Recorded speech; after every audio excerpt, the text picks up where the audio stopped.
பிசாசுகளும் விசுவாசிக்கிறது. பிசாசுகளை விட நம்ம எந்த விதத்துல உயர்ந்தவர்கள் ஆயிடும். நீங்க நம்புறீங்களா இல்லையா? நான் நம்புறேன். இங்க நான் 8:55 வந்தேன். 8:45 பிசாசு வந்து உட்காந்துருப்பான். நீங்க நம்புறீங்களா?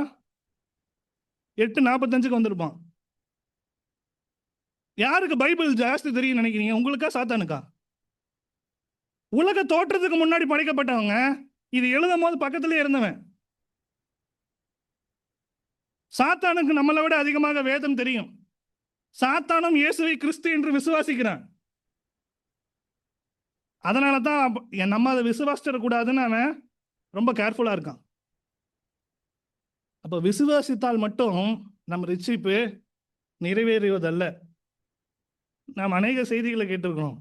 Work out your salvation. நாம் எப்போது சீஷர்களாய் மாறப்போகிறோம்? இந்த 2 வசனத்தை ஒப்பிட்டு